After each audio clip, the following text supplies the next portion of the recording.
If you're not happy in the U.S., if you're complaining all the time, very simply, you can leave. You can leave right now. Come back if you want. Don't come back. It's okay too. If you're not happy... Questions on Doge, of course, because that's the topic that you're here to speak about. But I want to ask you one other question about the topic of prices. We heard from the president on this just yesterday, right now, on prices and the risk that there could be some short-term, as he said, shortages. He was referring specifically to dolls.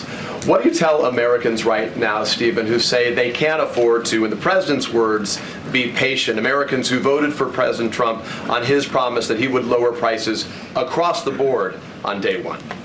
But he did lower prices across the board on day one. Well, grocery prices last month went up 0.4%, of course. So I mean, just across the board, not exclusively eggs. Inflation, as you would acknowledge, is down substantially. Gas prices are down substantially. The new GDP report showed a 22% record increase in investment in the United States of America. So all of the, and don't even, egg prices, of course, which was all you guys talked about for a few days, I think are down like 80%.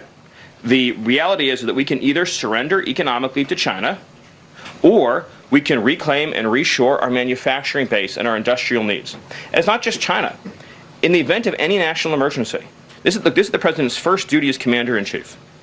In the event of any national emergency, we cannot be reliant on foreign countries for steel, aluminum, energy, technology, any of the essential components that we need to keep this country running. He is fulfilling his duty as commander-in-chief that every president before him had failed to fulfill or even actively betrayed.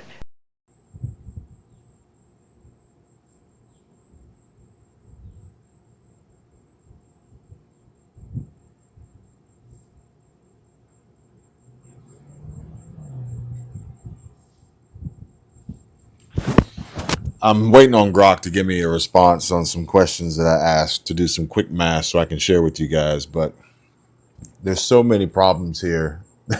There's so many problems here that we need to discuss. And I guess it starts with the idea that a president can fix prices. Can you imagine if, imagine how the media, the left, Democrats, Elon Musk would attack the president if he himself and his administration controlled prices. Can you imagine? Can you imagine the rhetoric, the propaganda, the negative coverage? Even though the president would be working to keep prices low, well, now President Trump's got his hand in businesses meddling with their profits and their revenues, and essentially he's a socialist, he's a communist, which don't get me started on that, guys. Thank God I don't live in New York City. And don't get me started on this Americans who can't afford to be patient. Well, what were these Americans who can't afford to be patient going to do under a continuation of the Biden-Harris administration and Bidenomics, Kamalanomics? What the hell do you think they were going to do with that? I mean, they couldn't afford to be patient for the last 4 freaking years. So we're definitely on a much better path. We're on a much better trajectory here than had President Trump not been elected. Like, come on, dude, give me a freaking break. Who is this guy anyway? But this reporter here, what a freaking dipshit. What a freaking dipshit. I need to ask Grok. I'd be willing to bet that annually, historically, grocery prices go up around this time every year. I wonder why. If it's not 4th of July, it's probably Memorial Day. If you know, you know. Regardless, or maybe Thanksgiving. Maybe Thanksgiving sees a spike, okay? Granted, and more than likely areas of Texas that experience extreme flooding will see a spike just because they got people by the balls. But this reporter says that grocery prices, says, addressing Stephen Miller here, what do you say to voters who voted for Trump on the idea that he's going to lower prices on day one? Well, I hate to break it to you, Mr. fucking reporter, but you don't really know exactly why people voted for President Trump. And odds are it wasn't for one particular thing. It probably wasn't for the price of groceries. At least it wasn't for me. It's a total package here, sir. We're not a la carte, okay? Regardless, he's got to get in his little hot take, his one-liner, he's trying to clickbait. whatever network he's with, and completely glosses over the fact that prices actually have been coming down. So he leveraged the opportunity to say prices went up 0.4% last month.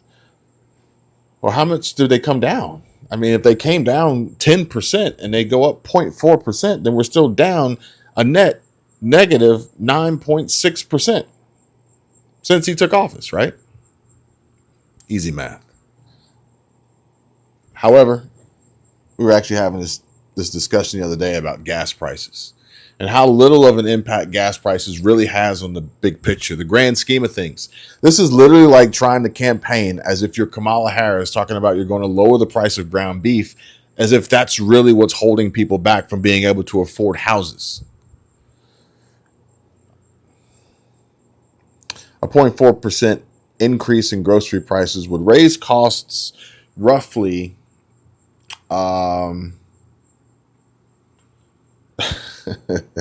I mean, these numbers, a 0.4% increase, you could potentially see your annual per year grocery bill go up anywhere from $47 to $76 a year, maybe $60 a year. Okay. Now, granted, I understand money's tight for some, not all, but hanging your hat on a 0.4% increase in grocery prices as well, President Donald Trump's not making good on his promises here. Yeah, like we saw at the beginning, if you don't like it here, you can fucking leave. If you don't like it here, you can go. And that is however you want to take it, it's across the board.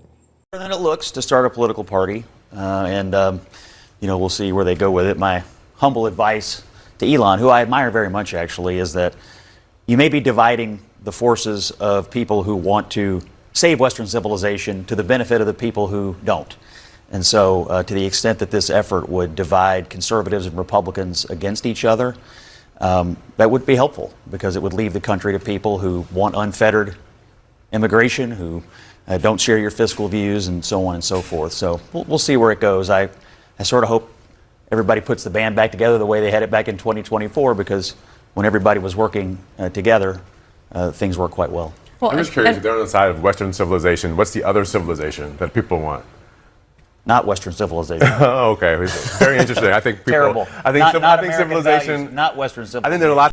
We got the latest here from President Trump, and he says, "I'm saddened to watch Elon Musk go completely off the rails, essentially becoming a train wreck over the past 5 weeks. He even wants to start a third political party, despite the fact that they have never succeeded in the United States. The system seems not designed for them. The one thing third parties are good for is the creation of complete and total disruption and chaos. And we have enough of that with the radical left Democrats who've lost their confidence in their minds. Republicans, on the other hand, are a smooth running machine that just passed the biggest bill of its kind in the history of our country. It's a great bill, but unfortunately for Elon, it eliminates the ridiculous electric vehicle EV mandate, which would have forced everyone to buy an electric car in a short period of time. And I have been strongly opposed to that from the very beginning. People are now allowed to buy whatever they want. Gasoline-powered hybrids, which are doing very well, or new technologies as they come about. No more EV mandate. I've campaigned on this for 2 years, and quite honestly, when Elon gave me his total and unquestioned endorsement, I asked him whether or not he knew that I was going to terminate the EV mandate. It was in every speech I made and in every conversation I had. He said he had no problems with that, and I was very surprised. Additionally, Elon asked that one of his close friends run NASA, and while I thought his friend was very good, I was surprised to learn that he was a blue-blooded Democrat who had never contributed to a Republican before. Elon probably was also, and I also thought it inappropriate that a very close friend of Elon, who was in the space business, run NASA when NASA is such a big part of Elon's corporate life. My number one charge is to protect the American public. And we need to talk more about that, but I got a few more things that I want to show you here. President Trump's talking about this third party is ridiculous. I think it's ridiculous to start a third party. We have a tremendous success with the Republican Party. The Democrats have lost their way, but it's always been a two-party system. And I think starting a third party just adds to confusion. It really seems to have been developed for two parties. Third parties have never worked. So he can have fun with it, but I think it's ridiculous. Ridiculous. Kind of like the WNBA, right?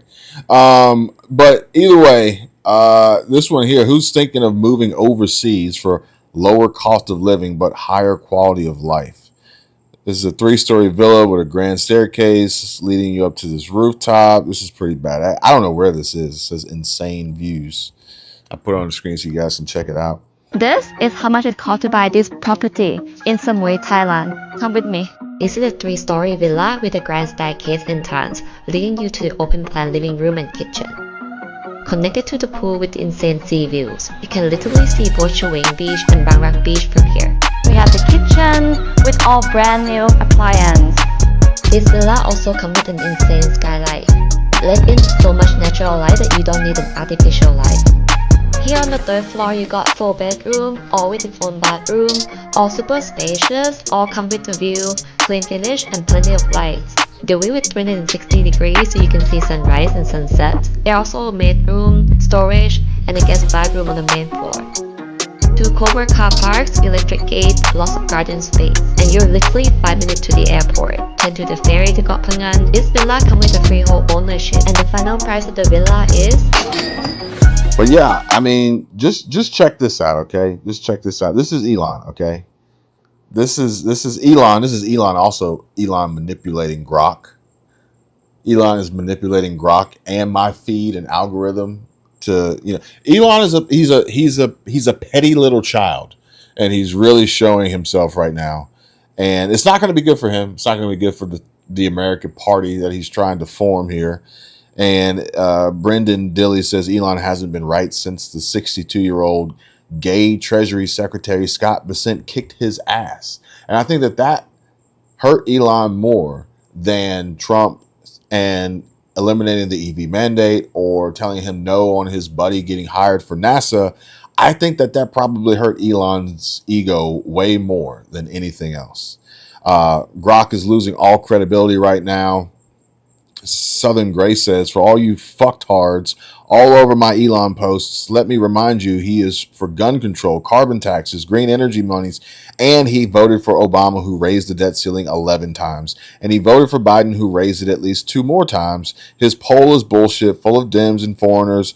And so if you're for that bullshit, bend right over, and Evilon has a rocket he'll shove right up your ass. For fuck's sake, fucking crybabies. I don't know if I could have said it better myself, so thank you, Southern Grace, for that. But yeah, look at this. People who have come out in support of Elon Musk's New America Party: Mark Cuban, Anthony Scaramucci, Brian Krasenstein, Thomas Massey, Mike Pence. That's pretty much all I need to know about Elon Musk's New America Party, says not Kenny Rogers. Oh, man. We're going to talk about Rosie O'Donnell later. And we're going to talk more about real estate later. But I'm going to leave you guys with this one here. And I think it's just one. Or maybe it's 2 or 3. But I'm going to leave you with a few. I'm going to leave you with Scott Bessent. Absolutely just laying the smackdown. This is, if you ever play Mortal Kombat, this is Scott Bessent literally finish him. Sticking it to Elon Musk even more on CNN here. And I think, like I said, this hurt Elon far more than President Trump, a cancellation of an EV mandate or shooting him down for a recommendation for his buddy to be in charge and head of NASA. Start with the new law and who it helps. The Tax Policy Center says the majority of the tax benefits will go to Americans making $217,000 or more a year. The Yale Budget Lab says the richest Americans will see their income rise by nearly 2%. The lowest earning Americans will see their income drop by 3% when factoring in cuts to Medicaid and food stamps. You argue that the benefits will really be aimed at the middle class. How does that square? Well, Dana, first, let's have a look at the Yale Budget Lab, because I was looking at their findings, and this week I actually went on their website. They're all ex-Biden officials, so I think we can discount everything they say. I'd encourage all your viewers to look at the composition of both the board and the staff, and it's just not right. I let you go. It's not a big secret that you had your differences with Elon Musk when he was working in the administration. He announced this weekend that he is starting a new political party. Does that worry the Trump administration? Look, the principles of Doge were very popular. I think if you looked at the polling, Elon was not. So I believe that the boards of directors at his various companies wanted him to come back and run those companies, which he is better at than anyone. So I imagine that those board of directors did not like this announcement yesterday and will be encouraging him to focus on his business activities, not his political activities. Thank you, Mr. Secretary. Appreciate your time. Thank you. And if you like the video, let me know and subscribe. If you're on Medicare, soon will be enrolling or know someone who is, make the call to Chapter now for free. Get expert care from trained specialists who will sift through all your options and hunt for every possible saving. Stop overpaying, save more, and protect your wallet against inflation and rising costs. With tariffs and executive orders kicking off Monday, President Trump may put global markets on notice, which could shake up your finances. Think bank accounts, income, taxes, Social Security, and more. Be ready. Get prepared. Call Chapter today. The number's on your screen, 270-467-2426. Dial now and start saving big, fast. Jan just shared she switched to Chapter and saved $1,200 a year. That's huge. And your savings could be even greater. Pick up the phone, call 270-467-2426, and see how quick, simple, and free it is to let Chapter help you. Don't wait. Call now.